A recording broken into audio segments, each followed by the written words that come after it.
आज की जूम चर्चा में आप सबका स्वागत है। आज हम कानूनी अधिकार पर बात करेंगे। आज हम जानेंगे कि कानूनी अधिकार क्या होते हैं, वे व्यक्ति को कैसे प्रभावित करते हैं, राज्य की उसमें क्या भूमिका होती है। इन सभी पहलुओं पर हम बात करेंगे। हमने इस मुद्दे पर चर्चा करने के लिए 5 बिंदु तैयार किए हैं। इन्हीं बिंदुओं के माध्यम से हम विचार विमर्श करेंगे। जो पहला बिंदु है वह है कानून और कानूनी अधिकार क्या है।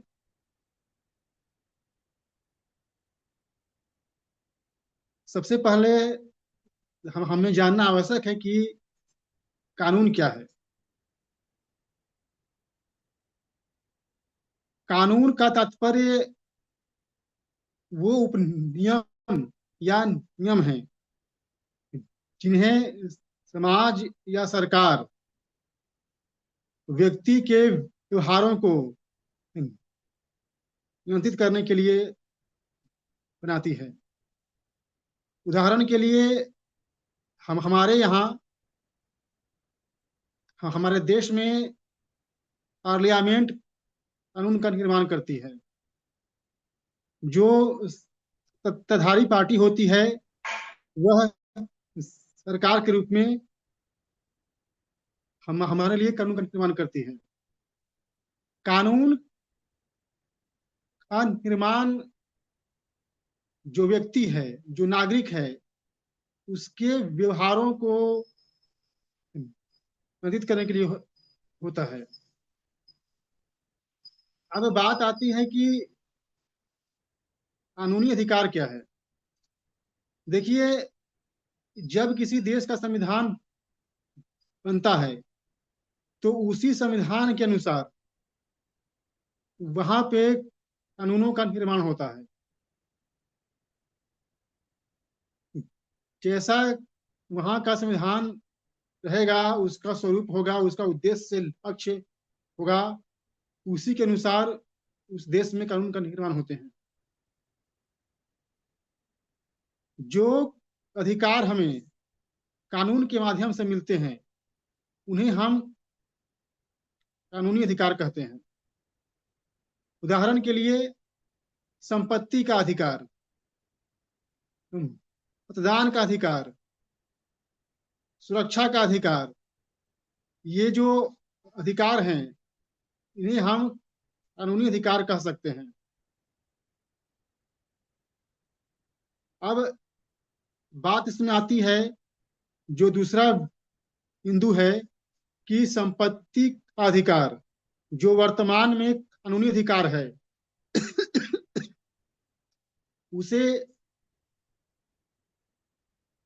जो कानूनी अधिकार का दर्जा दिया गया, इसके पहले वो संवैधानिक अधिकार था। संविधान में 44वें संशोधन के द्वारा उसे मौलिक अधिकारों की सूची से बाहर कर दिया गया। अब बात यह आती है कि जो मूल अधिकार से जो कानूनी अधिकार का रूप ले लिया, क्या वह सही है? क्या उससे हमारा कोई फायदा हुआ? देखिए, अगर इसमें देखा जाए तो मेरा मानना है कि इससे फायदा तो नहीं हुआ, क्षति हुई। क्योंकि राज्य को व्यक्तिगत संपत्ति के साथ छेड़छाड़ करने का असीम अधिकार मिल गया और उसने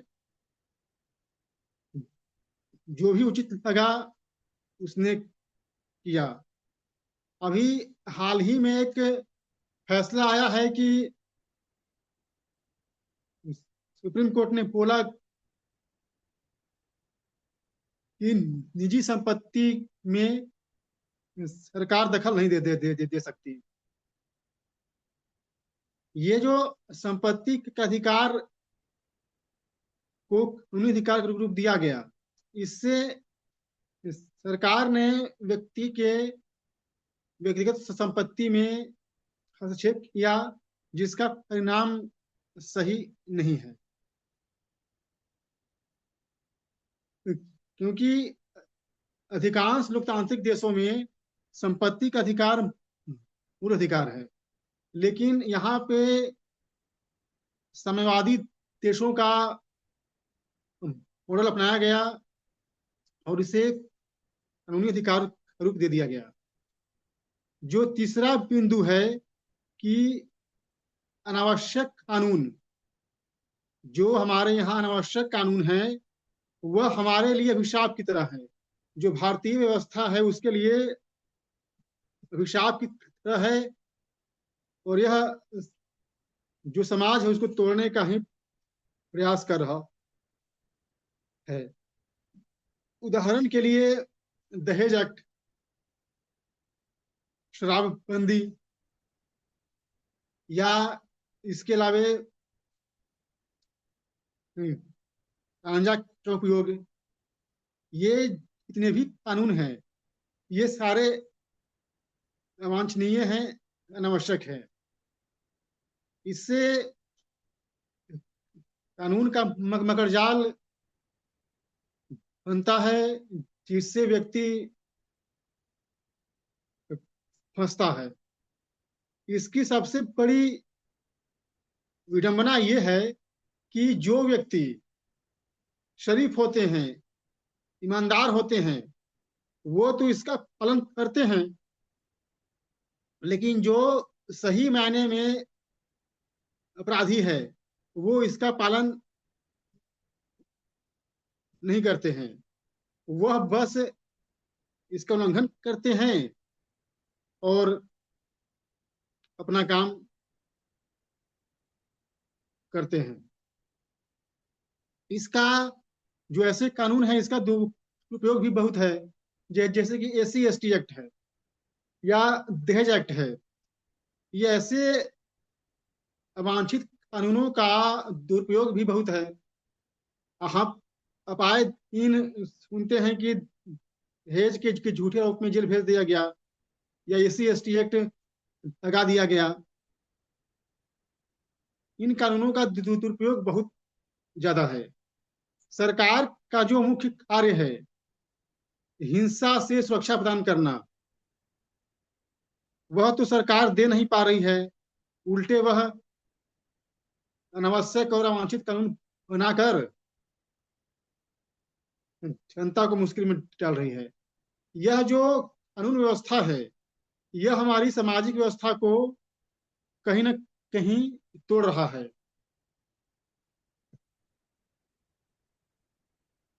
ये जो चौथा बिंदु है यह कहता है कि जो हमारे कानून व्यवस्था है या जो संविधान है वह विदेशी संविधान और कानूनों का नकल है। यह बात सही है कि हमारी जो कानून व्यवस्था और संविधान व्यवस्था है वह विदेशी संविधान और कानून का नकल है। एक बात जो सबको ध्यान देनी चाहिए, हमारे संविधान निर्माताओं को भारतीय संस्कृति, सभ्यता, यहाँ की परिवार व्यवस्था, समाज, व्यक्ति का जो स्वरूप है उसके बारे में जानकारी नहीं थी। अधिकतर जो संविधान सभा में व्यक्ति थे वह बाहर से पढ़कर आए थे, वह अंग्रेजियत में डूबे हुए थे। यही कारण है कि उन्होंने संविधान या कानून बनाते वक्त भारतीयता का ध्यान नहीं रखा। मेरा तो यहां तक कहना है कि यह जो संविधान बनाया गया या जो कानून का निर्माण हुआ, यह कहीं न कहीं अमेरिकन और इंग्लैंड के प्रभाव में हुआ। और ये बात कही भी जाती है। एक बात बताइए कि जब इन लोगों ने संविधान का निर्माण किया, मैं बात बहुत जिम्मेदारी से बोल रहा हूं, इन लोगों के दिमाग में एक ही बात थी कि या तो भारतीयता खत्म हो जाएगी आने वाले वर्षों में, या भारतीयता खत्म हो जानी चाहिए। उनका पूरा मकसद यही था कि जो यहाँ का सामाजिक व्यवस्था है, परंपरा है, प्रथाएं हैं, वह पूरी तरह से खत्म हो जाए। इसी भाव को लेकर संविधान का निर्माण किया गया। यह पूरी तरह से जो पश्चिमी देश हैं या जो साम्यवादी देश हैं, ये उसकी नकल है।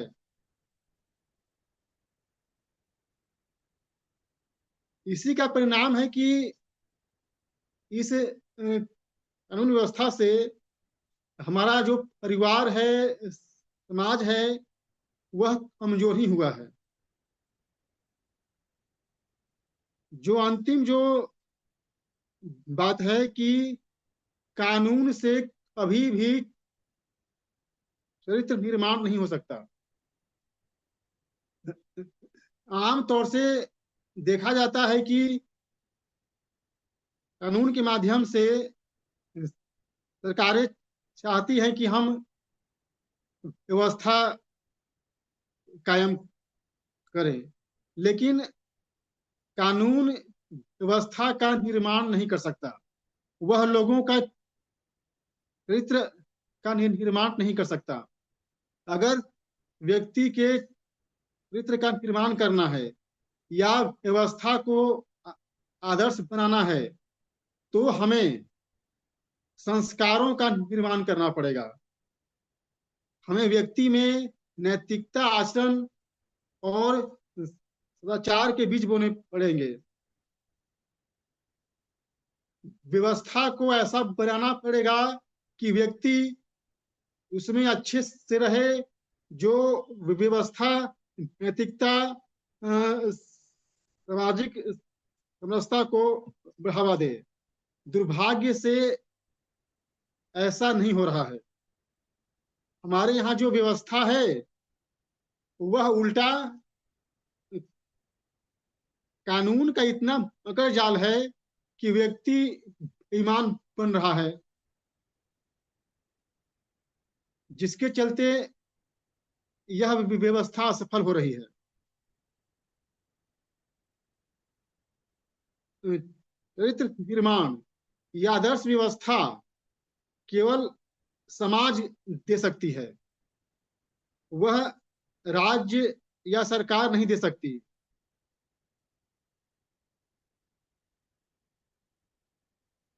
ये थी आज की चर्चा। इस पे मैंने आपके सामने अपनी बातें रखी। आप लोगों ने मेरी बात को सुना। धन्यवाद।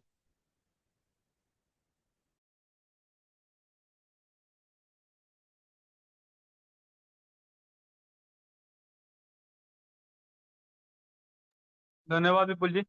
बाकी के साथी बताएं।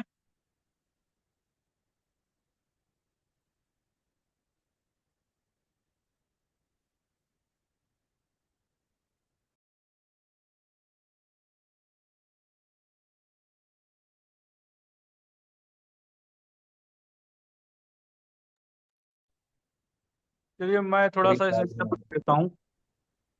जी ओमपाल जी कुछ कह रहे हैं। जी जी। जी बताइए आदरणीय। आवाज आ रही है?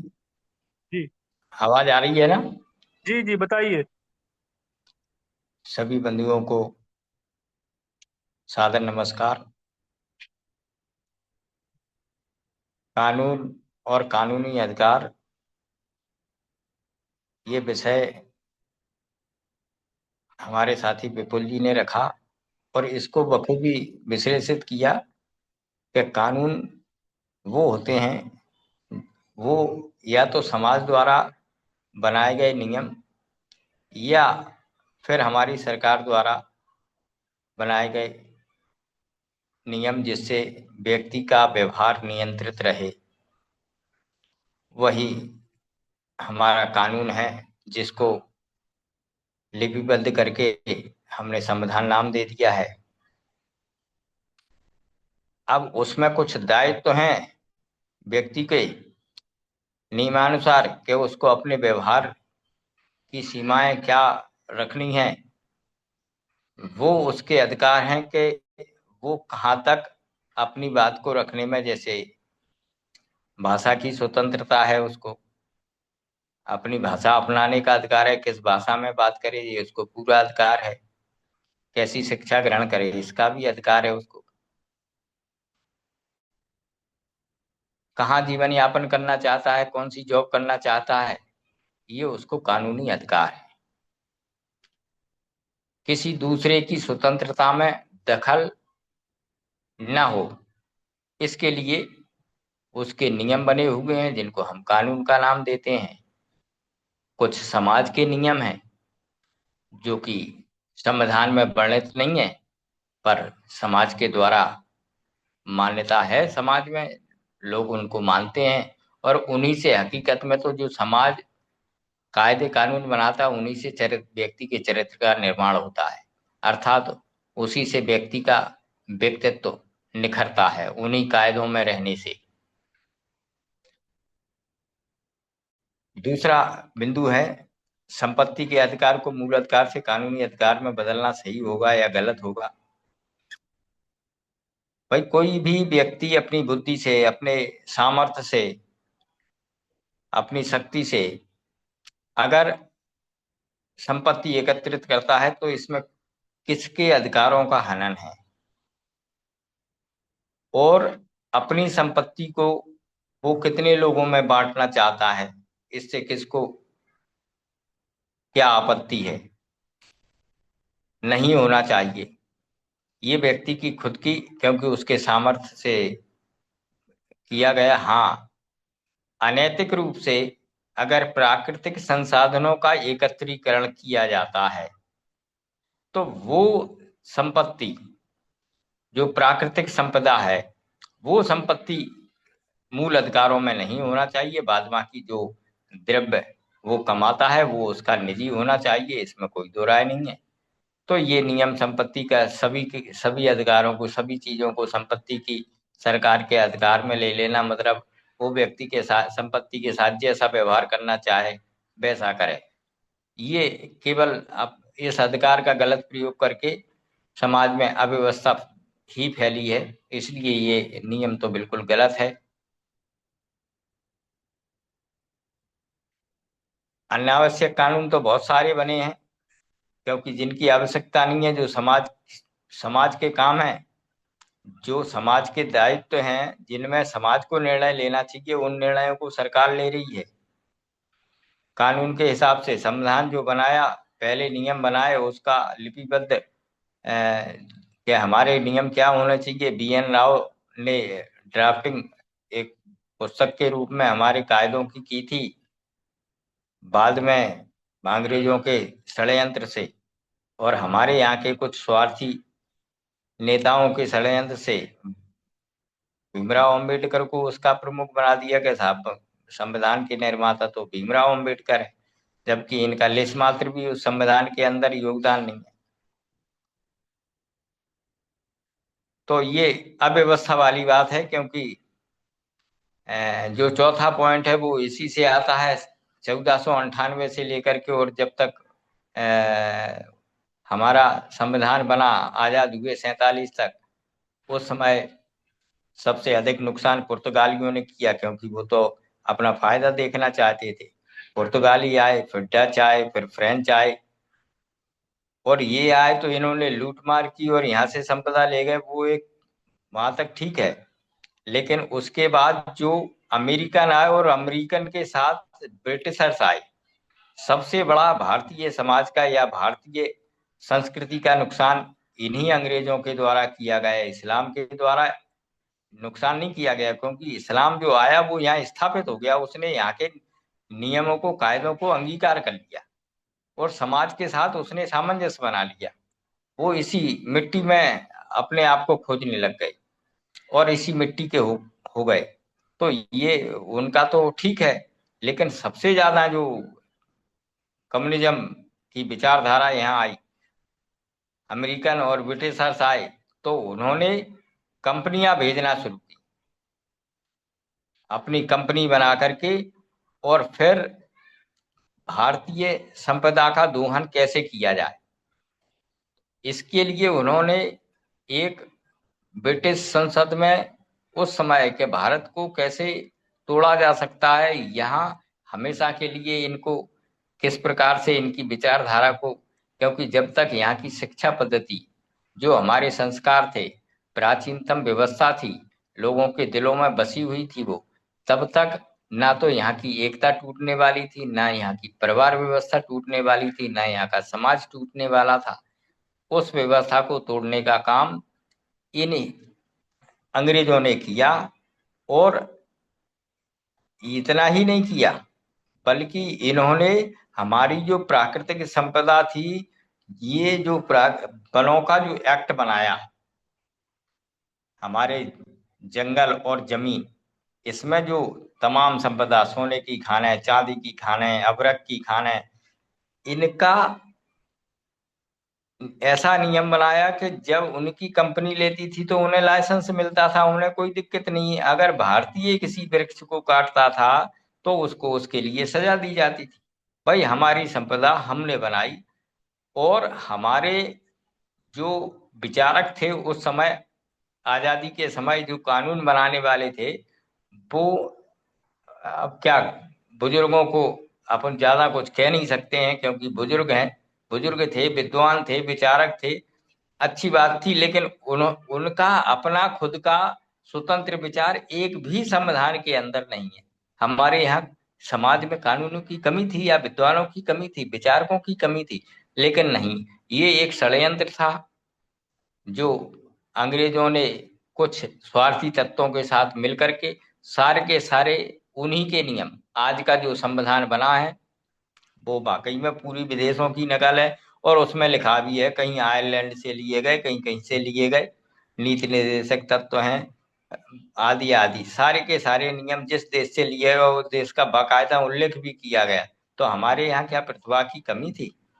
आज अगर देखा जाए, भारतीय प्रतिभा अगर विदेशों से भारत के अंदर लौट आई, जितनी भी हमारी प्रतिभाओं ने पलायन किया है, तो विदेशों में एक 3/4 तक जितने भी नवीन आविष्कार हो रहे हैं, नई नई खोजें हो रही हैं, नए नए प्रयोग हो रहे हैं, उनमें ज्यादातर भागीदारी भारतीयों की है। तो भारत भूमि देवभूमि हुई नहीं है, भारत भूमि, भारत माता, हमारी माएँ अपनी कोख से विद्वानों को, वीरों को और विचारकों को ही जन्म देती हैं। ये भारत भूमि है जहाँ पर स्वयं भगवान जन्म लेते हैं, अर्थात व्यक्ति इतना अपना व्यक्तित्व इतना ऊंचा कर लेता है कि उसको भगवान का दर्जा दिया गया।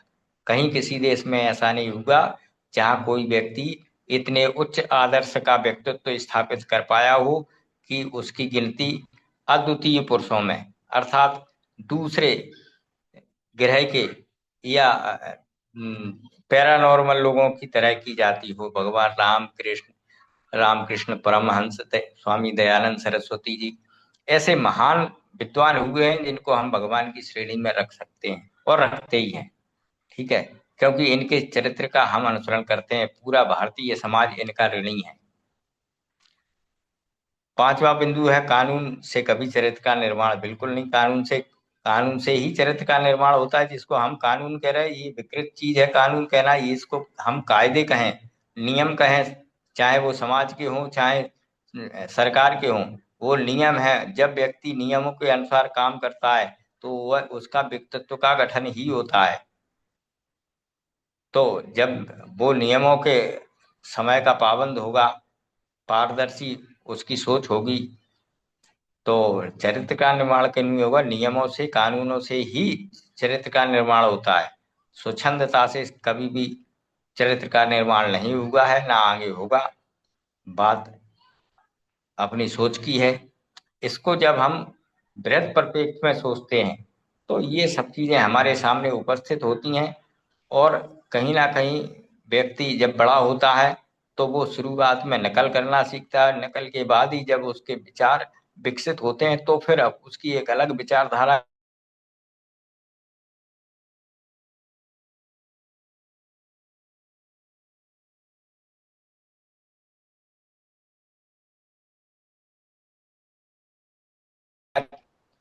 किसी की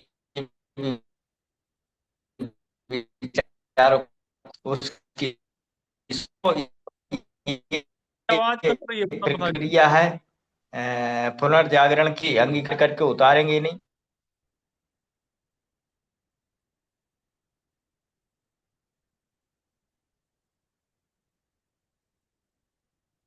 जी, आपकी आवाज नहीं आ रही है, कोई और साथी कुछ बताएं।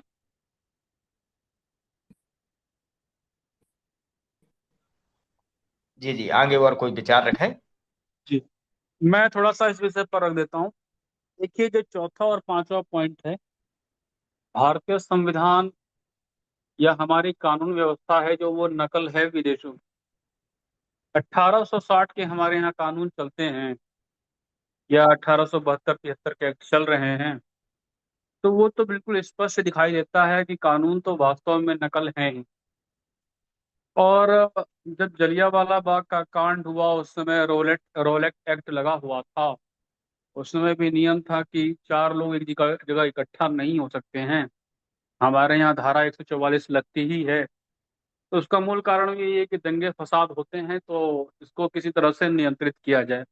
भारत का जो संविधान है वो बड़ा ही विवादित है। कुछ लोग कहते हैं कि भारत के संविधान को बाबा भीमराव अंबेडकर ने लिखा। कुछ लोग श्रेय लेना चाहते हैं कि नहीं, इसको BN राव ने लिखा। एक तर्क यह भी आता है कि नहीं, इसको संविधान सभा में सब लोग थे, सबने मिल करके लिखा। और एक बात यह भी आती है कि नहीं, इसे तो 1919 और 1935 के संविधान की नकल है। तो अब चार बातें हमारे सामने आ जाती हैं कि या तो ये संविधान जो है ब्रिटिशियर्स के द्वारा 1919 या 1935 की जो संविधान था उसमें से मैक्सिमम ले लिया गया, तो ये वहां से दिखाई देता है कि ये नकल है। पर ये भी बात है, सुनने में आती है कि नकल भले ही है लेकिन इसके लिए भी संविधान सभा बैठी। उन्होंने दुनिया भर के संविधानों को पढ़ा, समझा, और फिर वहां से जिस देश से जो अनुकूल था वहां से वो लिया। तो मुझे लगता है कि नकल करने में तो कोई समस्या नहीं है, क्योंकि संविधान कोई आसमानी किताब नहीं है कि आसमान से आई और टपक गई। हम लोग जो भी सीखते हैं वह हजारों वर्षों की प्राचीन व्यवस्था से सीखते हैं। किसी न किसी व्यवस्था से कुछ लिया जाता है, तो ले लिया ये बड़ी समस्या नहीं है। सबसे बड़ी समस्या यह आई कि उसे जब भारतीय व्यवस्था में लागू किया गया, तो हम दूसरों से जब कोई कुछ चीज लेते हैं तो ये देखना आवश्यक है कि वो हमारे यहाँ उतनी व्यवहारिक है कि नहीं है, हमारे यहाँ वो आदर्श है कि नहीं है, हमारी व्यवस्था के अनुकूल रहेगी कि नहीं रहेगी। जो कानून उनके यहाँ थे हो सकता है कि वह कानून उनके यहाँ सफल हो। उनके यहाँ पॉपुलेशन कम है, उनके यहाँ सामाजिक व्यवस्था हमारी तरह नहीं थी, उनके यहाँ हमारी तरह परिवार व्यवस्था नहीं थी, उनके यहाँ राज्य और व्यक्ति दो का ही अस्तित्व था। तो ऐसी परिस्थिति में हो सकता है वो कानून वहां पर सफल रहे हों। जब भारत में वही कानून लागू किए गए या भारत में उस संविधान को लागू किया गया, तो ये महत्वपूर्ण था कि हमारी सामाजिक परिस्थितियां किस दिशा में हैं। क्या हमारे यहाँ परिवारों में मुखिया की व्यवस्था नहीं थी कि परिवारों के अधिकार छीन लिए जाए? क्या हमारे यहाँ गांव को, ग्राम सभाओं को जो है वो अपना एक मुखिया नहीं चुनते थे? क्या वो निर्णय नहीं ले पाते थे? क्या हमारे यहाँ ग्राम पंचायतों की व्यवस्था नहीं थी? जिन देशों में नहीं थी मुखिया की व्यवस्था, ग्राम पंचायतों की व्यवस्था, ग्राम सभाओं की व्यवस्था, वहां पर तो समझ में आता है कि उनके लिए वो ठीक व्यवस्था थी, उनके अनुकूल थी। जब हमारे यहाँ थी तो हमारे यहाँ लेते समय विचार क्यों नहीं किया गया? अर्थात बाहर से दिया ये बड़ी समस्या नहीं रही, बाहर से आंख बंद करके बिना विचारे बिना चिंतन के उसको लागू कर दिया गया, ये सबसे बड़ी समस्या मुझे दिखाई देती है।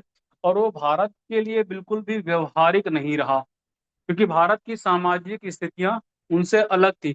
और हमारे यहाँ समाज के पास बहिष्कार बहिष्कार का भी अधिकार था। समाज जो है वह अपने निर्णय भी लिया करता था। तो ऐसी परिस्थितियों में उनसे हमारी परिस्थिति अलग रही है। हमने उस पर विचार मंथन नहीं किया, चिंतन नहीं किया, और आंख बंद करके अंगीकार कर लिया। वो सबसे बड़ी समस्या है। अगर हम कुछ ले भी रहे थे तो वहां भी हमको ये विचार करना था कि कितना हमारे अनुकूल है और बाकी कितना हमें स्वयं का देना है, कितना उसमें संशोधन की आवश्यकता है। लेकिन भारत की राजनीति या दुनिया भर की जो राजनीति है, वो वर्तमान में जिसे हम लोकतंत्र की राजनीति कहते हैं, लोकतंत्र की ये विशेषता है कि लोकतंत्र की राजनीति हमेशा वोट बैंक पर चलती है। हम लोग भारत के 140 करोड़ नागरिक, हम भारत के 140 करोड़ नागरिक, हम खुद को नागरिक मानते हैं। देश की संसद के लिए हम लोग 140 करोड़ वोट बैंक हैं। और जहां वोट बैंक की राजनीति होती है, जहां पर सत्ता को पाने के लिए बहुमत ही आधार होता है, वहां बहुमत में अगर मेजोरिटी को आप तोड़ेंगे नहीं, वहां ऐसे कानून बनाएंगे नहीं जो असमान कानून हो, जो किसी को उठाने में या किसी को दबाने में अनुकूल हो। तो आप समाज को बिना तोड़े सत्ता तक कैसे पहुंचेंगे? सत्ता के गलियारों का जो रास्ता है वो वर्ग संघर्ष, वर्ग विद्वेष से ही खुलता है। ये लोकतंत्र की एक बड़ी खामी कह सकते हैं हम, कि जो बहुमत का शासन है, मेजोरिटी का शासन है, या वोट बैंक का जो शासन है, उस शासन में डिवाइड एंड रूल की नीति चलती है। दुनिया के हम अन्य देशों की बात करते हैं तो वहां पर इतनी डाइवर्सिटी नहीं थी कि आप समाज को बांट पाए, क्योंकि समाज में जब डाइवर्सिटी होगी तभी उसको जो है डिवाइड किया जा सकता है। भारतीय समाज में जो है वो शुरू से डाइवर्सिटी रही है, और जितनी अधिक डाइवर्सिटी रही है उसको उतना अधिक बांटा जा सकता है। उन लोगों ने वो पूरा का पूरा प्रयास किया। तो अर्थात वो व्यवस्था जो बाहर देशों में इतना वर्ग संघर्ष नहीं फैला पाई, या फिर ये कहें कि उन लोगों ने धीरे धीरे स्वयं को लोक स्वराज्य की तरफ भी मोड़ लिया, वही चीज भारत के लिए एक अभिशाप बन गई। तो उनके लिए वो हो सकता है कि अनुकूल हो, लेकिन हमारे लिए अभिशाप है, क्योंकि हमारी सामाजिक व्यवस्था अलग और हमारे यहाँ मास पॉपुलेशन है। मास पॉपुलेशन है और आप हर काम को सरकार के ऊपर ही डाल देंगे, ओवरलोड कर देंगे। आप ऐसे कानून बना देंगे जिनकी आवश्यकता नहीं है, या फिर आप वोट बैंक के आधार पर जो है SC ST एक्ट बना देते हैं। आप नागरिकों को अपराधी ना कह करके किसी वर्ग को अपराधी कह देते हैं। आप महिला और पुरुष को अलग अलग बांट देते हैं। तो इस तरह से जब वोट बैंक के लिए अगर आप जो है कानून बनाएंगे, तो जाहिर सी बात है उन कानूनों की मात्रा बढ़ेगी, वो अनावश्यक कानून भी होंगे। और कई ऐसे काम हैं जो वास्तव में जो आपराधिक कार्य हैं उनको तो हम मानते हैं कि वह गैर कानूनी होंगे ही होंगे। हर आपराधिक कार्य गैर कानूनी होता है। लेकिन आपने कई अनैतिक कार्यों को भी गैर कानूनी घोषित कर दिया, और वही अनैतिक कार्य किसी और राज्य में गैर कानूनी नहीं होता है। जैसे हम बिहार में देख लें, बिहार में शराबबंदी कर दी गई है, एक तरह से उसको कानून की दृष्टि में अपराध घोषित कर दिया गया है। आप उत्तराखंड में देख लें या अन्य राज्यों में देख लें, तो हो सकता है कि उसे हम अनैतिक मान लें, असामाजिक मान लें, लेकिन उसे कोई कानूनी रूप से जो है रोका नहीं गया है। तो जब आप किसी अनैतिक काम को भी गैर कानूनी घोषित कर देते हैं, अर्थात अपराध तो गैर कानूनी पहले से था ही, आपने अनैतिक को भी गैर कानूनी घोषित कर दिया। तो इस तरह से देखते हैं कि हर अपराध जो है वह गैर कानूनी होता है, लेकिन हर गैर कानूनी कार्य अपराध नहीं है, वो अनैतिक भी हो सकता है। यहाँ पर राज्य को ये भी देखना पड़ेगा कि हमारी बर्डन की कैपेसिटी कितनी है, हमारी कार्य क्षमता कितनी है। अगर आपकी क्षमता इतनी नहीं है तो फिर आप अनावश्यक कानूनों को बना करके अपना वर्कलोड क्यों बढ़ाते जा रहे हैं? तो वर्कलोड इसलिए बढ़ा रहे हैं क्योंकि वहां पर वोट बैंक बना हुआ है। वहां सुराज्य का नारा दिया जाता है, और सुराज्य का रास्ता कहाँ से आएगा? तो सुराज्य का रास्ता वहीं से आएगा। दिखना चाहिए कि बहुत सारे कानून बने हुए हैं और सरकार की नीयत बहुत अच्छी है, सरकार सब कुछ ठीक करना चाहती है। तो सरकार सब कुछ ठीक करना चाहती है और ठीक कुछ भी नहीं हो रहा है। जो हम लोग बात कर रहे थे जस्टिस डिले जस्टिस डिनाई, आज 5 करोड़ से अधिक केसेस पेंडिंग पड़े हैं। हमारी जो न्यायपालिका, विधायिका और कार्यपालिका, अगर वो वास्तव में देखा जाए तो केवल 10% मामले ऐसे होंगे जो आपराधिक मामले होंगे। बाकी सारे मामले जो हैं वो कहीं ना कहीं अनैतिक हैं या किसी स्तर पर सुलझाए जा सकते हैं, उनको भी लंबे समय तक खींचा जा रहा है। तो ये कौन सा न्याय हो रहा है?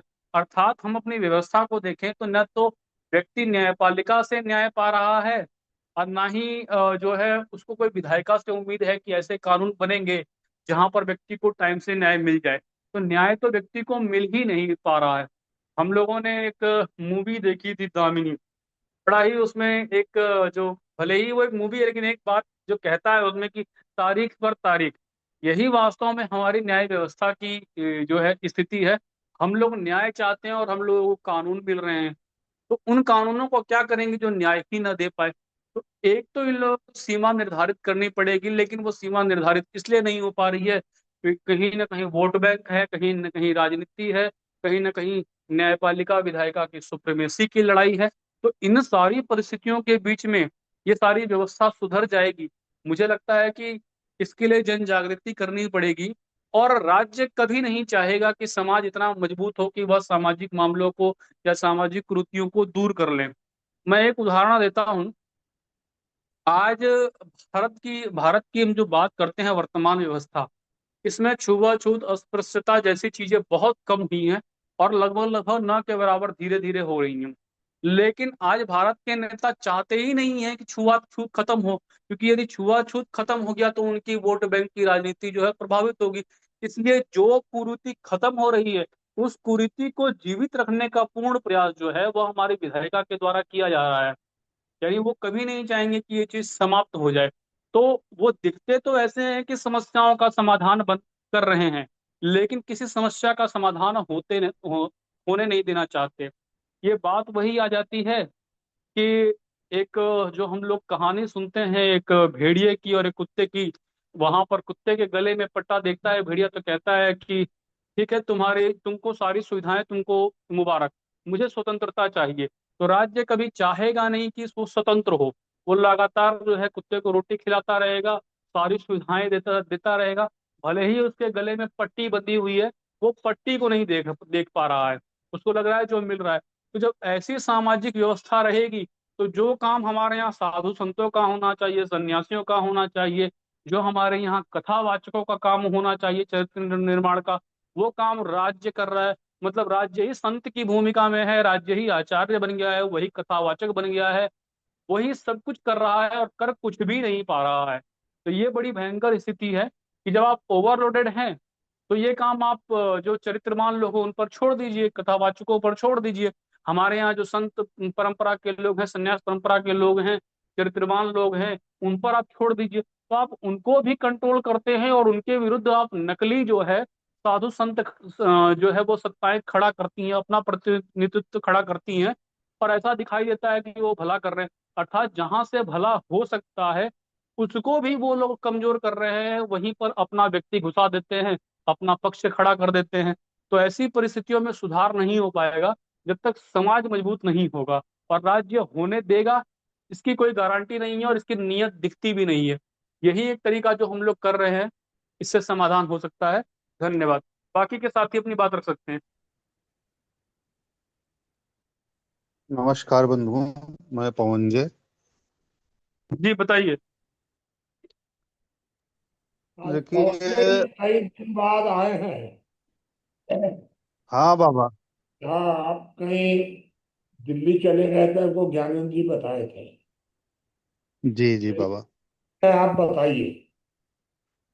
बाबा, जब तक चारा नहीं बनेंगे तब तक आपका कोई ख्याल नहीं रखेगा। चारा बनना पड़ेगा ख्याल करवाने के लिए। यह एक सच्चाई है जिसे भले मन से स्वीकार करना पड़ेगा। जब तक हम चारा थे तब तक हमारा ख्याल मुगलों ने भी किया, हूणों ने भी किया, क्योंकि हमसे टैक्स मिलता था। जो लोग आज के समय में टैक्स देते हैं उनका ख्याल सरकार रखती है। जो लोग सरकार बनवाने में अपनी भूमिका रखते हैं उनका ख्याल सरकार रखती है। तो हमें उपयोगी बनना पड़ेगा। उपयोगी हम रह नहीं गए। पूंजीवाद नाम की एक नई व्यवस्था चली जिसमें प्रोडक्ट कंपनी फैक्ट्रियां बनाने लगी और मनुष्यों को उपभोक्ता बनाने के लिए पूंजीवाद और सरकार प्रयासरत हो गई। सरकार इसलिए प्रयासरत हुई क्योंकि पूंजीवाद से उनको पैसा मिलता है, पूंजी से उनकी सरकारें बनती हैं। तो सरकार उसी का ख्याल रखेगी जिससे वो बनेगी। इसमें कोई गलत बात नहीं है। गलत बात यह हुआ कि हम जो है कहीं रह नहीं गए, हमारी भूमिका नगण्य हो गई और हम सिर्फ उपभोक्ता बनते चले गए और नौकर बनते चले गए।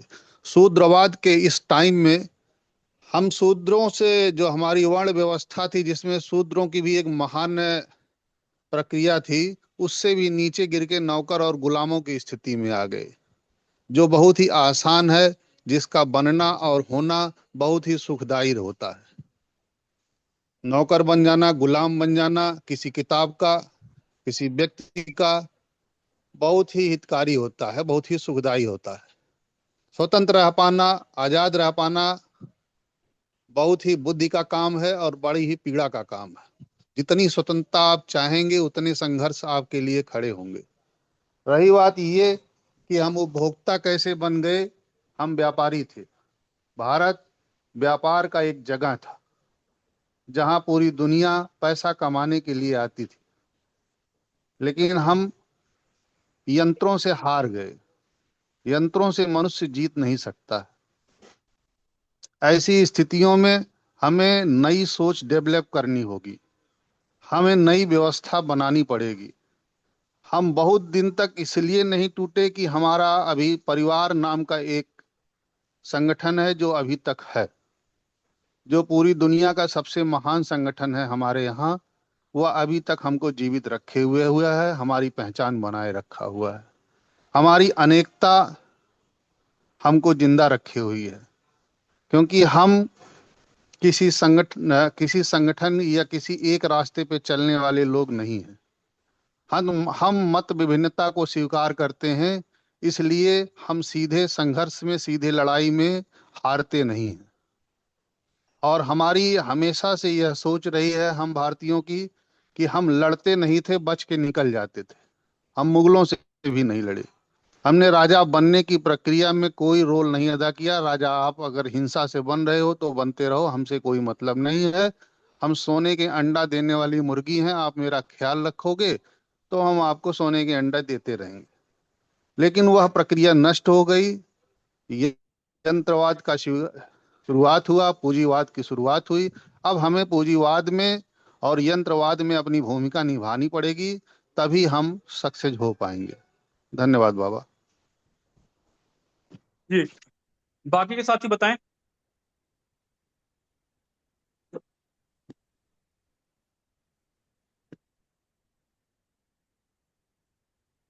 कुछ अगर ओमपाल जी भी कुछ बोलना चाहे तो।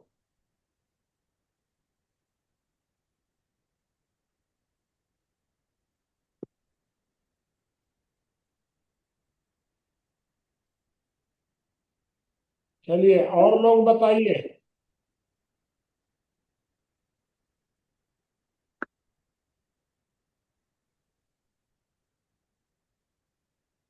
एक बहुत प्रचलित जो है कानून के विषय में परिभाषा है कि कानून जो है वो पश्चिम की परिभाषा है कि कानून अराजकता को रोकता है और चरित्र निर्माण करता है। अ, ये परिभाषा एकदम ही वाहियात है।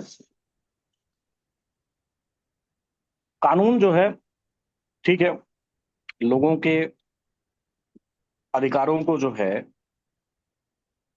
अधिकार कह सकते हैं या कह सकते हैं कि लोगों की रक्षा के लिए जहां पे उनके मौलिक अधिकारों का हनन हो रहा हो, उसको बचाने के लिए अगर कानूनों का उपयोग किया जाए तो ठीक है। बाकी कंट्रोल करने के लिए, मतलब कि अ, अगर अपराधियों को कंट्रोल करने के लिए ठीक है, लेकिन यहाँ तो एक एक व्यक्ति को कंट्रोल करने का जो है सरकार कानून बनाती है कि कैसे व्यक्ति को कंट्रोल किया जाए। फिर मतलब कई आधार पे वो लिंग के आधार पे कंट्रोल करने के कानून बनाती है, या फिर धर्म के आधार पे ऐसा कंट्रोल करने के लिए बना देती है। ये सब ऐसा होना नहीं चाहिए। अ, अपना उनका सिस्टम है राज्य का कि कैसे गुलाम बना के रखना है, तो गुलाम बना के रखने के लिए ये सब करना जरूरी होता है। क्योंकि आप किसी का दमन तभी कर सकते हैं जब उसको कानूनों के जाल में उलझाए रखें, हर व्यक्ति गिल्टी फील करता रहे, हर व्यक्ति अपने को अपराधी महसूस करता रहे। ऐसा राज्य का एक सोच होता है। और आप देखिए, आप सड़क पे जा रहे हैं, आपकी गलती नहीं होगी तो भी किसी एक कानून के दायरे में आपको ला करके वो जो है वो कानून के दायरे में अपने आपको ला ही देंगे। अपना दूसरा जो पॉइंट है संपत्ति के मूल अधिकार का, तो ये संपत्ति के मूल अधिकार को जो है ये कानूनी अधिकार में नहीं बदलना चाहिए था। सरकार या जो भी इन्होंने जिन्होंने ऐसा किया उन्होंने बहुत ही गलत किया, क्योंकि संपत्ति जो है वो व्यक्ति का मूल अधिकार है और उसको कानूनी अधिकार में किसी भी रूप में बदला नहीं जा सकता है, क्योंकि मूल अधिकार वो प्रकृति प्रदत्त होता है। व्यक्ति को इतनी स्वतंत्रता तो होनी ही चाहिए कि वह किसी का भी दमन किए बिना वह अगर अर्थ बटोरता है, अर्थ का संग्रह करता है, तो वो कोई बुरी बात नहीं है। वो कितना भी कर ले जाए, वो उसमें हस्तक्षेप सरकार को नहीं करना चाहिए। सामने वाला व्यक्ति यदि अपनी बुद्धि लगा के अपना परिश्रम करके यदि संपत्ति इकट्ठा करता है तो वो संपत्ति जो है उसकी है। कभी ऐसा कोई वो नहीं होना चाहिए कि नहीं, जैसे या समाजवादी लोग कहते हैं कि इसमें संपत्ति में भी कभी कभी फार्मूला देते हैं कि संपत्ति में समान बंटवारा हो जाना चाहिए। तो ये सब एक फालतू की बातें हैं। और देश को तोड़ने में जो अपनी कानून व्यवस्था है, अनावश्यक कानून जो है वो बहुत ही काम कर रहे हैं। देश टूट रहे हैं, परिवार टूट रहा है, व्यक्ति टूट रहा है। और आप देखेंगे कि इन सब से ऊब करके कभी कभी व्यक्ति अदालतों के चक्कर लगाते लगाते व्यक्ति जो है वो आत्मदाह कर लेता है, ऊब जाता है। कानूनों का जाल ही मकड़जाल ही ऐसा है कि व्यक्ति को एकदम तोड़ देता है, निराश कर देता है। व्यक्ति फिर कुछ सोच ही नहीं पाता है। तो इस तरीके का जो भी है एक जो हम लोगों ने सोचा है आदर्श व्यवस्था, उस आदर्श कभी भी जब वह आदर्श व्यवस्था लागू होगी तो शायद लोगों को इससे छुटकारा मिल ही जाएगा। लेकिन अभी फिलहाल तो छुटकारा मिलने में की कोई आशा दूर दूर तक अभी दिखाई नहीं दे रही है, जब तक ये व्यवस्थाएं जो हैं जस की तस बनी रहेंगी। और उसमें भाई आज कानूनों पे ही बात हो रही है, तो जैसे इसमें फोर्थ पॉइंट में कहा गया है कि भाई भारत में सिर्फ विदेशी कानूनों की नकल नहीं की गई बल्कि संविधान की भी नकल की गई, जो कि कानून की अपेक्षा ज्यादा खतरनाक है।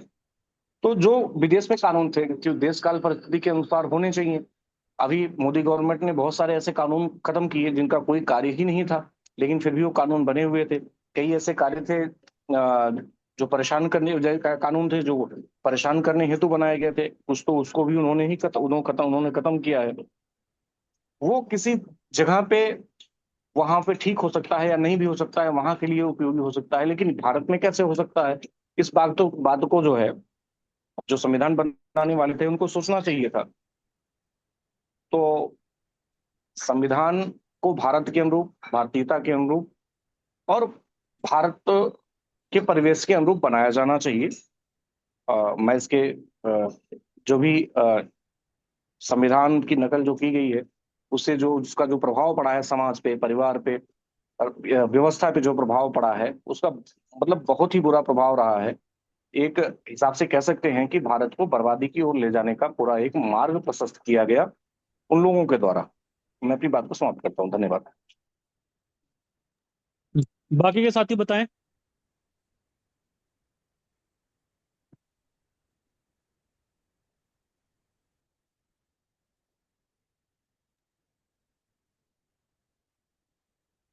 हेलो। हेलो। जी आदरणीय, बताइए। सभी विद्वद्जन साथियों का अभिवादन है। आज का जो विषय है ये कानून संबंधी विषयों पर चर्चा हो रही है। तो जो स्वतंत्रता के बाद हमारे संविधान निर्माताओं ने एक व्यवस्था संविधान के रूप में बनाकर और लोकतांत्रिक व्यवस्था बनाकर दिया, जिसमें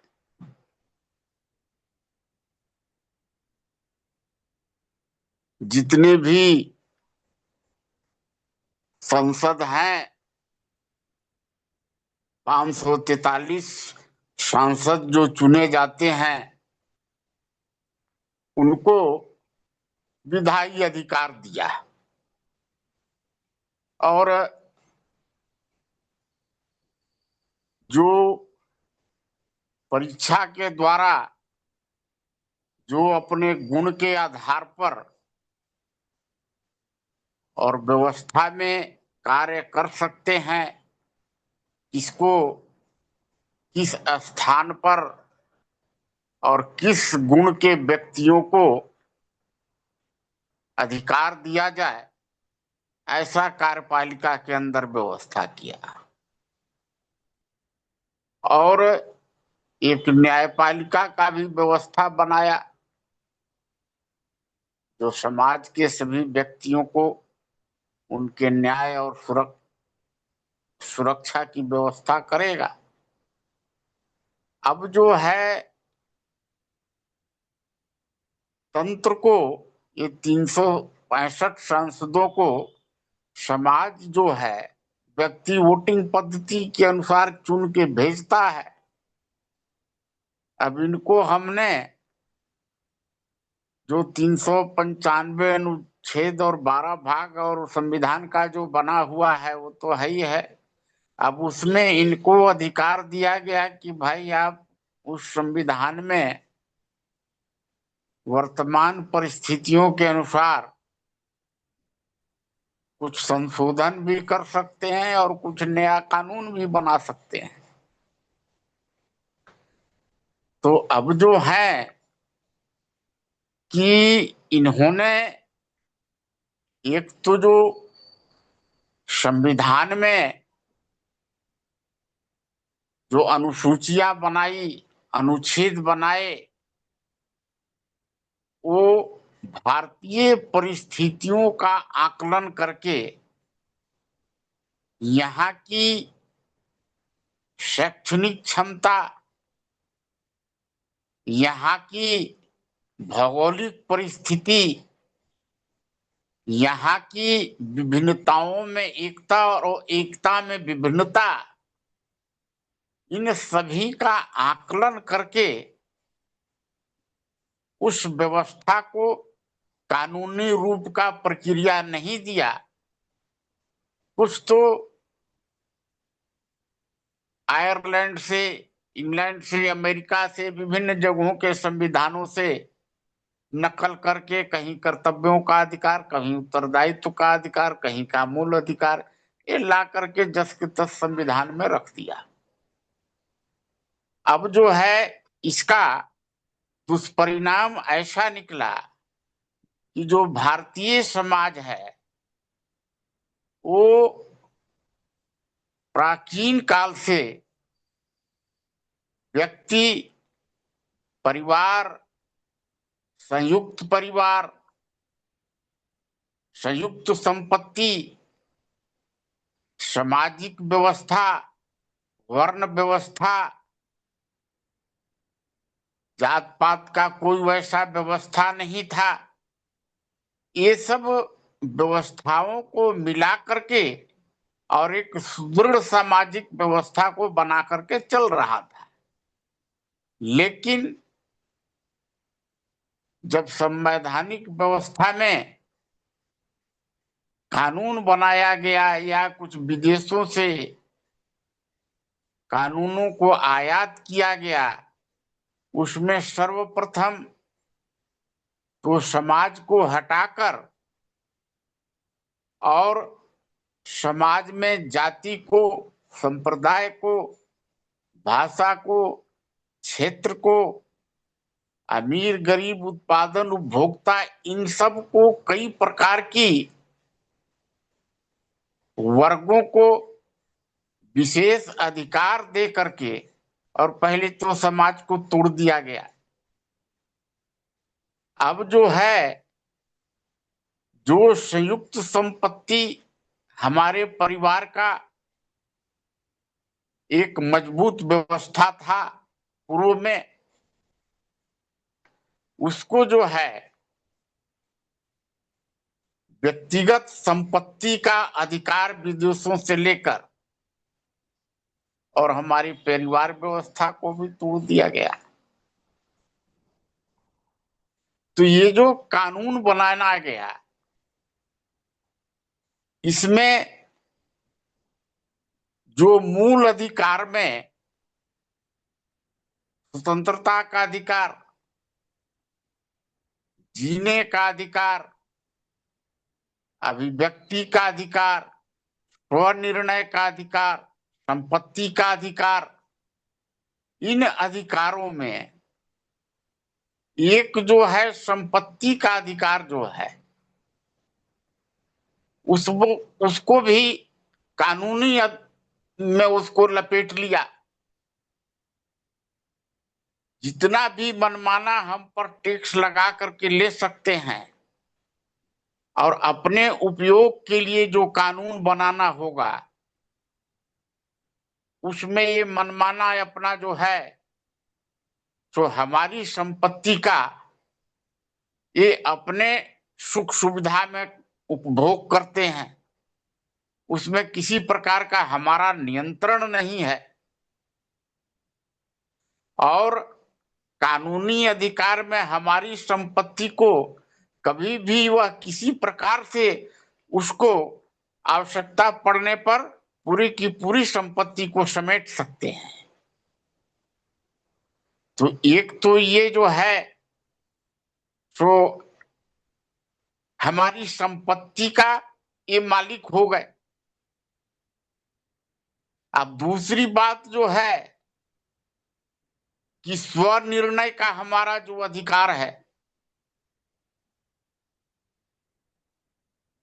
हमें कई प्रकार की परिस्थिति के अनुसार हम अपने जो हमारी मूल अधिकार में स्वनिर्णय है वो हम कर सकते हैं, लेकिन इसको भी जो है हमारी स्वनिर्णय का भी अधिकार मूल अधिकार से इन्होंने निकाल के रख लिया, जो कि हमको गुलामी की ओर ढकेल दिया, हमको गुलाम बना दिए।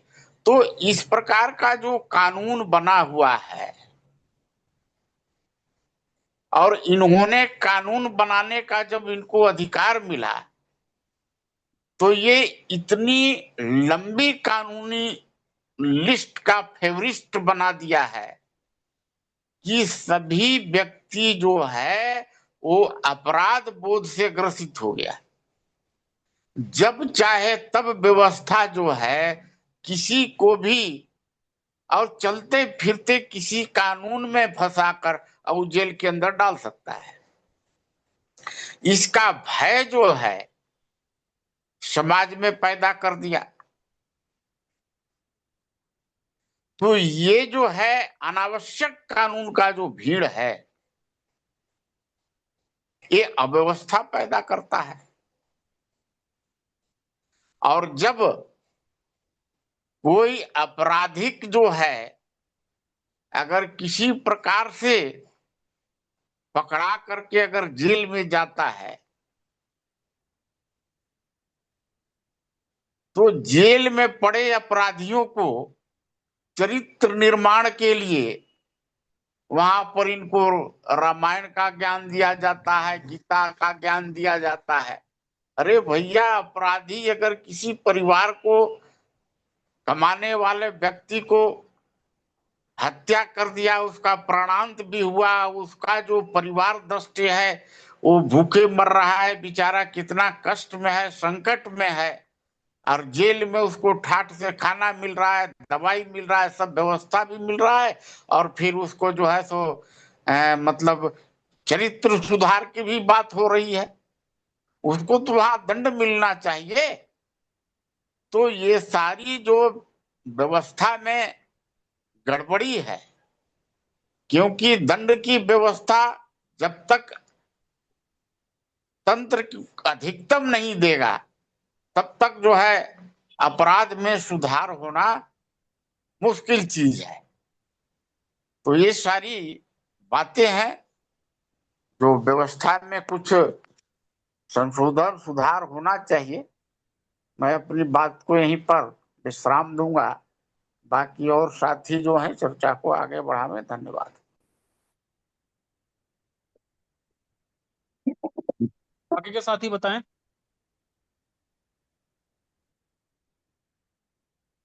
बताइए बबलू जी कुछ। मैं कुछ कहना चाहता था। मुझे ये जो दूसरा बताइए। टॉपिक है, संपत्ति के अधिकार को मूल अधिकार से कानूनी अधिकार में बदलना। पहले संपत्ति का अधिकार तो मूल अधिकार में थे। 1978 में 44वां संविधान संशोधन के मार्फत इसको जो है कानूनी अधिकार दे दिया गया, मगर उसमें केवल भूमि अधिग्रहण तक ही सीमित रहा। जैसे रोड बनाने के लिए, पुलिया बनाने के लिए या रेलवे बनाने के लिए तो सरकार अधिग्रहित कर सकती है, पहले नहीं कर सकती थी। उसको आप सुप्रीम कोर्ट में चैलेंज कर सकते थे, अब नहीं कर सकते। तो इतना ही भर जो है संपत्ति का सरकार जो है मतलब अधिग्रहित किया है।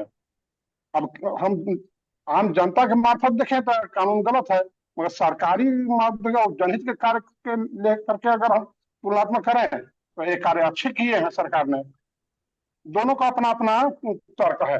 जनता के हित में तो नुकसान हुआ, मगर सरकार बड़े काम नहीं कर सकती थी इसके बिना, कहीं ना कहीं उनको अवंगा लग जाता था।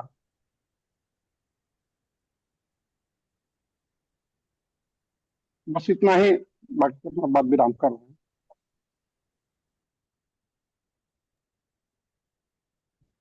कोई और साथी?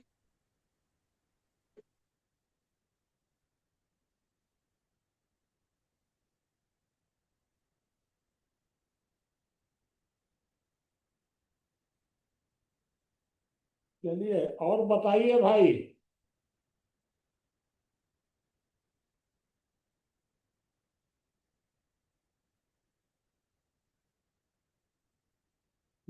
चलिए बताइए ब्रजेश जी अब। बाबा जी आप अपनी बात रख दीजिए।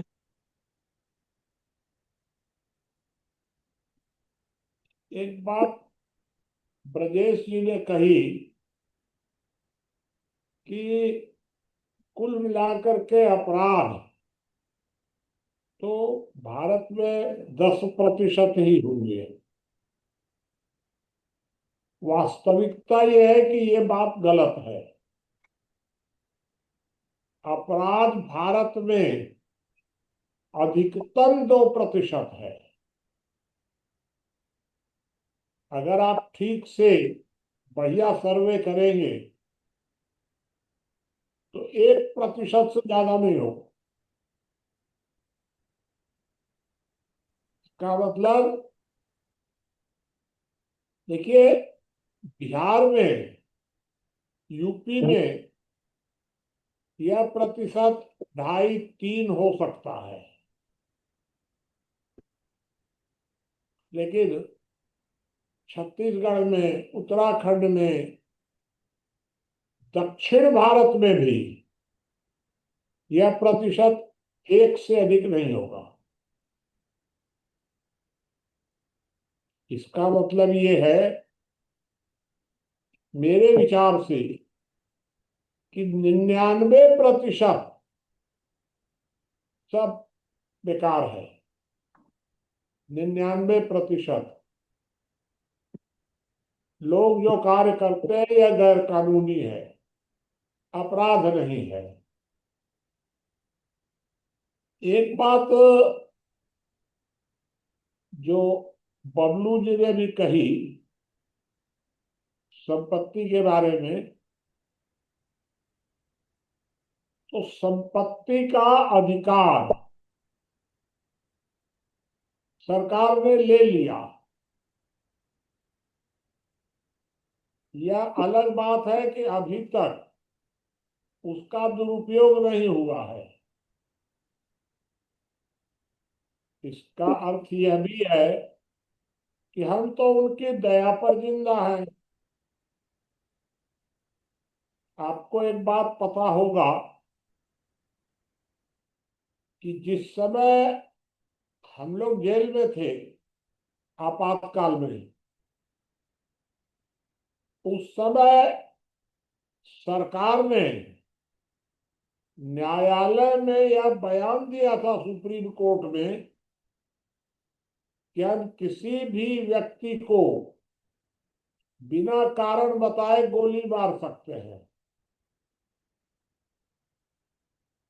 यह अधिकार कैसे आप उचित कह सकते हैं इस बात को कि सरकार बिना कारण बताए किसी को भी गोली मार दे? उस समय सरकार ने सारे मौलिक अधिकार सस्पेंड कर दिए थे सरकार ने, लेकिन फिर कोर्ट ने दखल दिया 73 में। फिर कोर्ट ने उसको जिंदा किया 73 में। फिर 75 में सरकार ने अपना तर्क दिया। तो भाई बकरे की मां कब तक खैर बनाएंगी? जब चाहेगी सरकार तब आपका गर्दन दबा देगी, क्योंकि ये तो सरकार को अधिकार है, हो जाएगा। तो हम सरकार की दया पर जिंदा रहेंगे। यह बात भी हम लोग को याद रखनी चाहिए। एक बात विपिन जी ने बताई कि जो कानून है ये कानूनों का दुरुपयोग होता है। यह बात तो सही है कि कानूनों का दुरुपयोग होता है, लेकिन जो कानून है अगर अनावश्यक कानून बनेंगे तो अनावश्यक कानूनों का दुरुपयोग तो पूरी तरह स्वाभाविक है। आप उसको कैसे रोक सकते हैं? तो अनावश्यक जो कानून बनते हैं ये कानूनों की जब मात्रा अधिक होती है तो कानून अपना उद्देश्य छोड़ देते हैं। कानून का उपयोग क्या है? कानून का सिर्फ एक उपयोग है, अराजकता को रोकना। कानून इतना ही काम करते हैं, लेकिन कानून कभी चरित्र निर्माण नहीं कर सकते। कानून चरित्र की सुरक्षा भी नहीं कर सकते। तो कानून को अराजकता रोकने तक ही सीमित मानना चाहिए।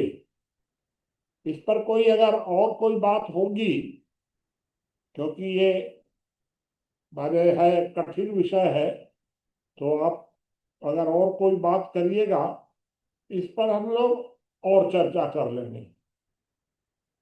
एक बात आई है कि हमने संविधान की नकल की विदेशों से और कानूनों की भी नकल की। यह बात सही है। सीआरपीसी पूरी तरह वही अंग्रेजों के समय में जो सीआरपीसी थी वही लागू रही। लेकिन आपको इस बात से आश्चर्य होगा कि जिन कानूनों की नकल की गई भारत में, उन कानूनों ने कोई समस्या नहीं पैदा की। जितने कानून नकल किए गए हैं कानून, भारत में समस्या हुई संविधान की नकल से। अब आपको लगेगा कि यह बात तो बिल्कुल आश्चर्यजनक है। बिल्कुल, मैं आपको जो बता रहा हूं, अंग्रेजों ने जो कानून बनाए थे सीआरपीसी में, बहुत कम कानून थे, बहुत कम। और वही सीआरपीसी अभी तक चालू थी। अभी थोड़ा सा उसमें अब अमित शाह जी ने कुछ संशोधन किया अभी, थोड़ा सा परिस्थिति अनुसार। तो उन कानूनों में कोई खामी नहीं थी। खामी कहाँ आई? जब स्वतंत्रता के बाद आपने माइनर एक्ट्स बना दिए। अंग्रेजों के टाइम में माइनर एक्ट्स नहीं थे, एक भी नहीं था। एक बार मैं आपको एक घटना बता दूं कि रामानुजगंज में एक न्यायाधीश थे।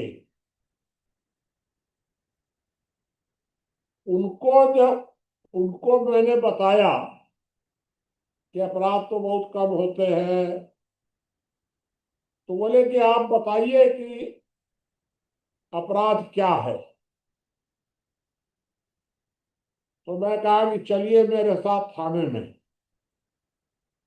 मैं आपको बताऊंगा तो आपको समझ में नहीं आएगा। तो मैं इनको थाने में ले गया, वहां रामानुजगंज थाने में। जज साहब को, उनको याद है कि वो चंद्र साहब थे।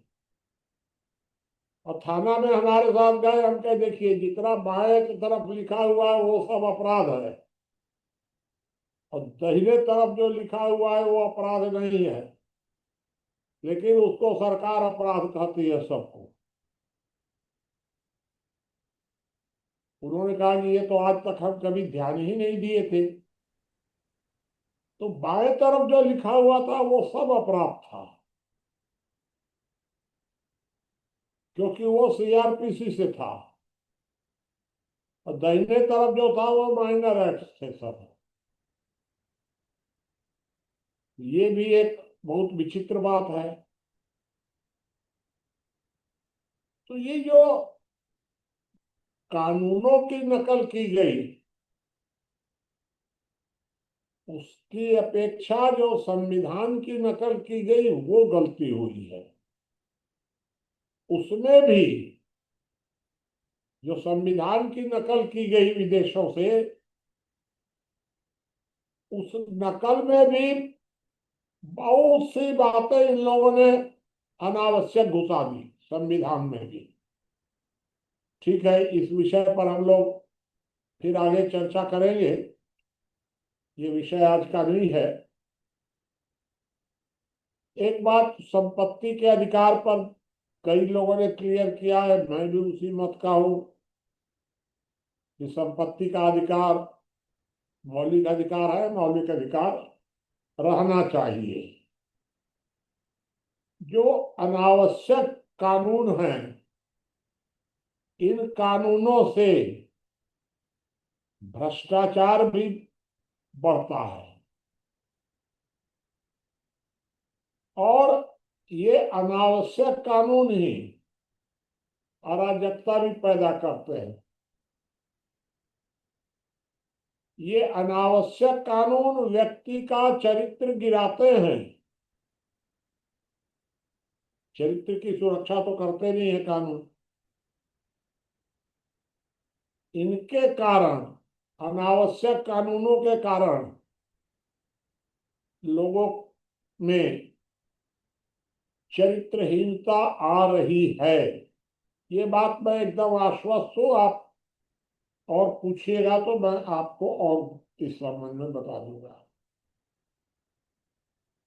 एक गड़बड़ यह हुआ संविधान की नकल करने में कि जो दक्षिण एशिया के देश हैं, सारे देश,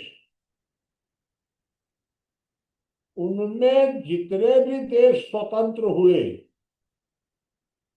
भारत, लंका, नेपाल और जो जो दक्षिण एशिया के सारे देश, पाकिस्तान, बांग्लादेश, जो भी थे,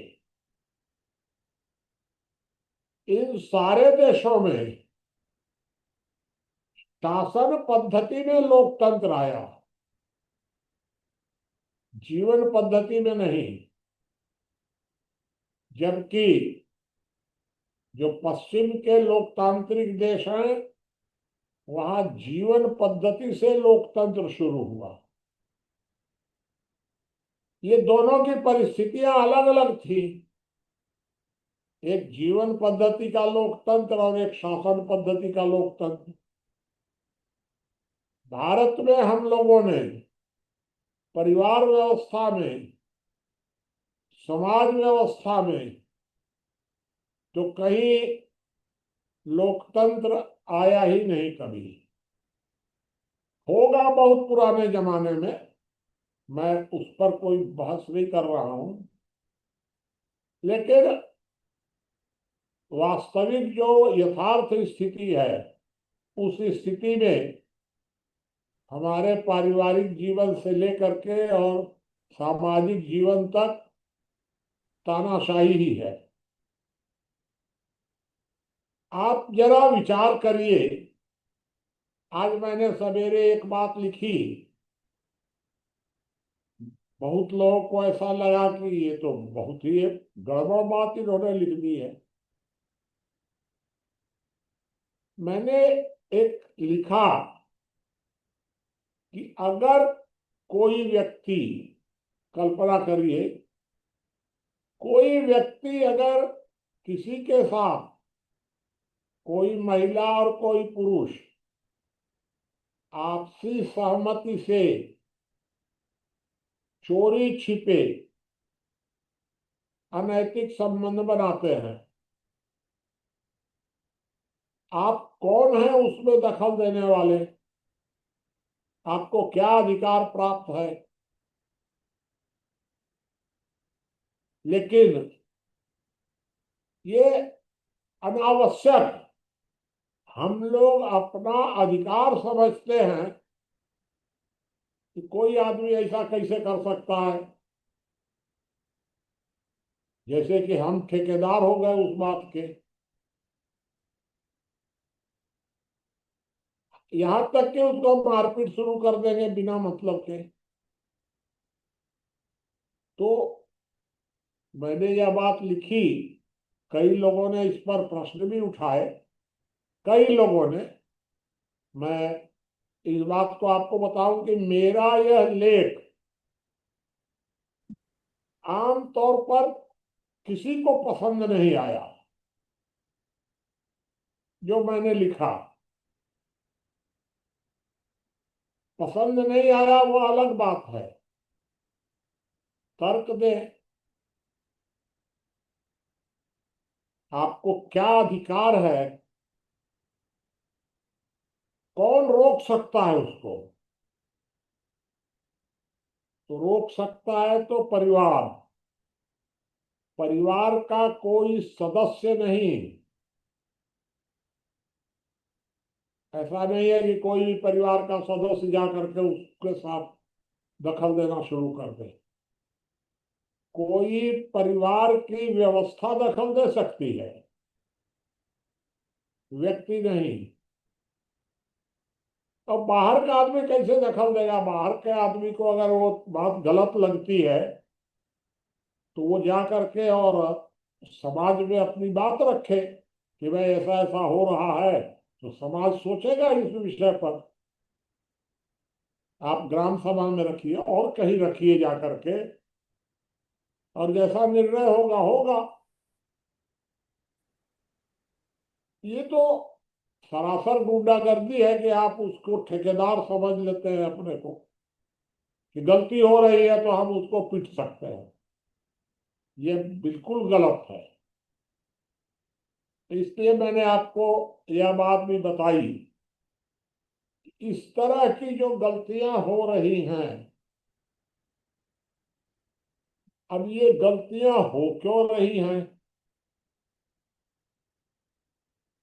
इन गलतियों का मुख्य कारण है कि हमारी जो सरकार है, स्वतंत्रता के तत्काल बाद हमारे राजनेताओं की नीयत खराब थी। भाई उस समय दो गुट थे। एक गुट था सावरकरवादियों का और संघ का, एक गुट था। एक गुट था नेहरू वगैरह का। ये दो गुट थे। समाज को गुलाम बनाकर रखना है, इस मामले में दोनों गुट की सहमति थी। सावरकरवादी और संघ के लोग भी लोक स्वराज्य के पक्षधर नहीं थे, समाज सशक्तिकरण के पक्षधर नहीं थे, केंद्रित सत्ता के पक्षधर थे। और इसलिए आपको एक बात और बता दें कि स्वतंत्रता के पहले जब लोकतंत्र की बात उठी तो सुभाष चंद्र बोस ने खुलकर कहा कि भारत को 20 साल की तानाशाही चाहिए, लोकतंत्र नहीं। सरदार पटेल ने एक बात कही उस समय कि नहीं, तानाशाही तो नहीं, लेकिन सीमित मताधिकार चाहिए, बालिग मताधिकार नहीं। ये सरदार पटेल ने कहा था। उस समय नेहरू जी ने बालिग मताधिकार की वकालत की थी कि हर आदमी को मताधिकार दिया जाए। और गांधी जी तो बिल्कुल ही बालिग मताधिकार के पक्षधर थे। लेकिन वही पंडित नेहरू गांधी के मरते ही साम्यवाद से प्रभावित होकर के और सारे देश को गुलाम बनाने में लग गए, तानाशाही से। और इसलिए पंडित नेहरू ने षड्यंत्र पूर्वक मनमाने टैक्स लगाना शुरू कर दिया। मनमाना, एक तरफ टैक्स लगाना और एक तरफ उस टैक्स को सरकारी कर्मचारियों को अधिक से अधिक सुविधा दे करके और खर्च करना अधिक से अधिक। क्योंकि आम जनता को गुलाम बनाने में तो सरकारी कर्मचारियों की ही मदद जरूरी थी। उनको अधिक से अधिक सरकारी कर्मचारी, और उनको भी भले मजदूरी उस समय 1 रुपया रही हो, लेकिन सरकारी कर्मचारी को, एक मजदूर चपरासी को भी 5 रुपया 4 रुपये मिलेगा। आज भी वही हाल है। क्योंकि ये देश को तानाशाही की ओर ले जाने में सरकारी कर्मचारी ही तो आपकी मदद करेंगे। और इसलिए आज भी मनमाने टैक्स लगाना है और उस पैसे को कहीं ना कहीं बर्बाद करना है। ये स्थिति अभी है। यह जो शुरू हुआ सन 47 से, वो करीब करीब यह लाइन यही थी कि उनकी नीयत खराब थी और इसलिए बुरी नीयत से हमारे नेताओं ने कानून पर कानून बनाने शुरू कर दिए, और उन कानूनों के नाम पर, क्योंकि जितने कानून ज्यादा बनेंगे उतने लोग कानून तोड़ेंगे, और कानून तोड़ेंगे तो आप उसको रोकने के लिए नए कानून बनाएंगे। अब इस तरह कानून बनाते बनाते सारे देश को आप गुलाम बना लेंगे। ये खराब नीयत थी। ये मैंने आपको कुछ बातें बताई हैं। चलिए आगे आप अब और पूछिएगा या कुछ बताइएगा तो और चर्चा करेंगे।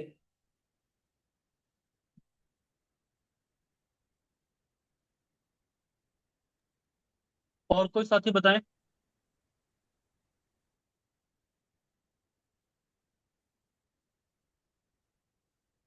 प्रश्न भी कर सकते हैं, आप बोल भी सकते हैं।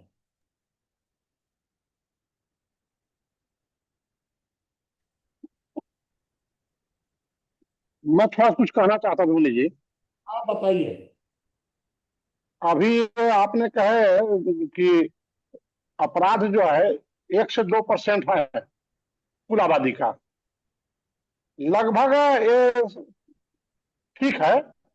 22-23 के आंकड़े के अनुसार टोटल व्यवहार न्यायालय से लेकर के सुप्रीम कोर्ट तक टोटल क्रिमिनल के मामले समथिंग 1.5 से 2 करोड़ हैं क्रिमिनल। बाकी सिविल और दीगर मामले अलग। टोटल 5 करोड़ मामले लगभग हैं, जिसमें 2 करोड़ क्रिमिनल मामले हैं, चोरी, डकैती, अपहरण, मर्डर। उसके अनुसार से आप ठीक कह रहे हैं कि 1.5 से 2% माना जा सकता है। नहीं, आप उस पर मत मानिए। आप यह बताइए कि रामानुजगंज शहर की आबादी है 25,000, जी हाँ।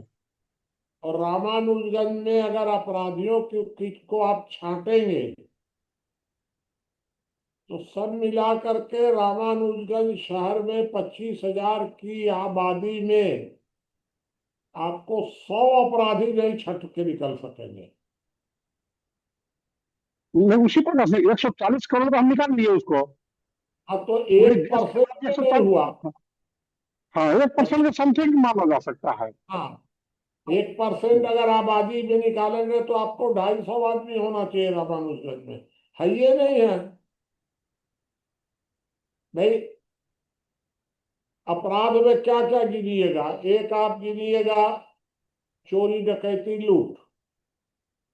हाँ, चोरी, एक डकैती, लूट। गिनिएगा, हाँ, एक गिनिएगा बलात्कार। हम्म। एक आप गिनेंगे मिलावट। तो मिलावट जो है, आपको दिखेगा कि मिलावट के मामले में तो बहुत लोग अपराधी होंगे, तो बिल्कुल नहीं है। मिलावट की मिलावट परिभाषा को इसमें मिलावट को सम्मिलित नहीं किया गया है। केवल मैं चोरी, आपको ये डकैती, बता रहा अपहरण, हूं, मर्डर इतना ही सम्मिलित है।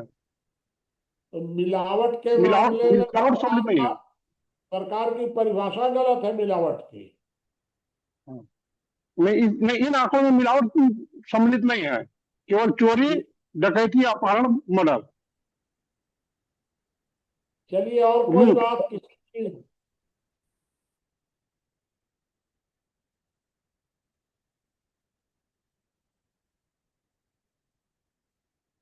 जैसे आपको एक बात और बता दें कि जब नक्सलवादी आए थे रामानुजगंज में, क्यों नहीं? तो पूरे ब्लॉक के अंतर्गत अपराध एकदम बंद हो गए थे सब। चोरी डकैती भी बंद हो गया था। ठीक। और नक्सलवादियों ने कुल मिला के मारा कितनों को था? तो 5 लोगों को, 5 लोगों को मारा था, और 4-5 लोगों को दंडित किया था अलग। बस इतने ही लोगों को मारा था। पूरा बंद हो गया अपराध एकदम।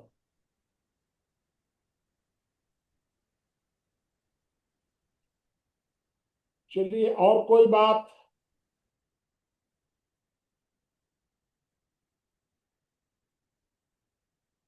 हेलो हाँ बाबा बताइए। जी, प्रणाम। हाँ, मुझे मुझे प्रश्न पूछना है एक आपसे ना। इस पूरे प्रसंग में जितना भी चर्चा हुई, मुझे आपसे प्रश्न गांधी को लेके पूछना है कि जो गांधी साउथ अफ्रीका में फेल होके आ गए और भारत में इतने बड़े बड़े आंदोलन करते रहे, वो गांधी, जब नेहरू मतलब वो इतने, उनका ज्ञान कहाँ चला गया था जब नेहरू, मतलब उनको, जब वो इतने बड़े विद्वान थे कि उन्होंने भारत से अंग्रेजों को भगाया, ऐसा कहा जाता है।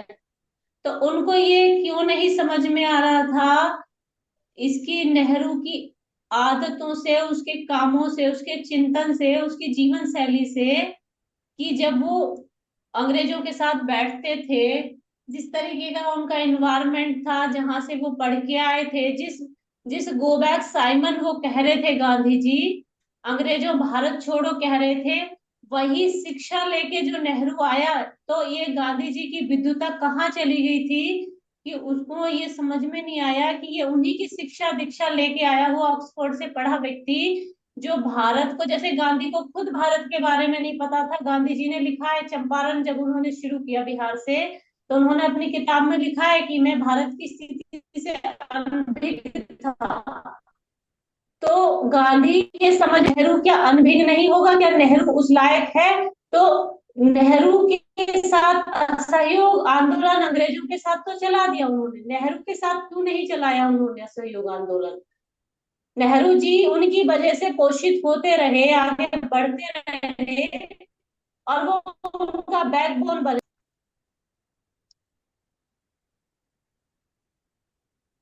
ठीक है। मुझे नहीं और आ कोई रही। बात, किसी को कुछ पूछना हो, कहना हो तो बताइए।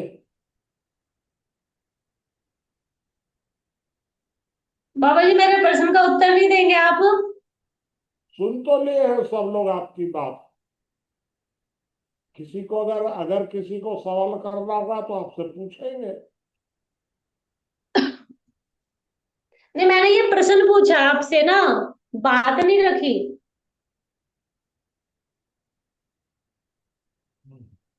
बताइए ब्रजेश जी, और कोई बात? नहीं बाबूजी, कल की ठीक है। चर्चा।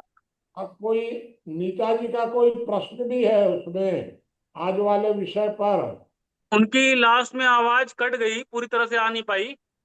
हाँ ठीक हाँ है। बाबा जी, मेरा ये प्रश्न, अभी आवाज आ रही है भैया? ठीक है ना? नहीं आ रही क्या? तो है। जी। चलिए अब ब्रजेश जी आप समाप्त कर सकते हैं। बाबा जी, कल का विषय क्या रखा जाए?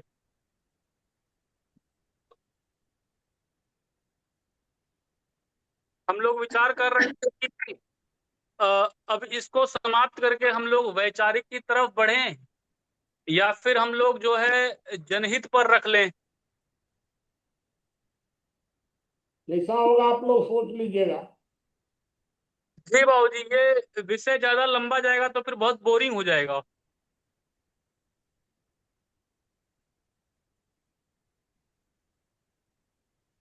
ठीक है, ज्ञानेंद्र जी, चर्चा समाप्त कर सकते हैं। जी भाई सर।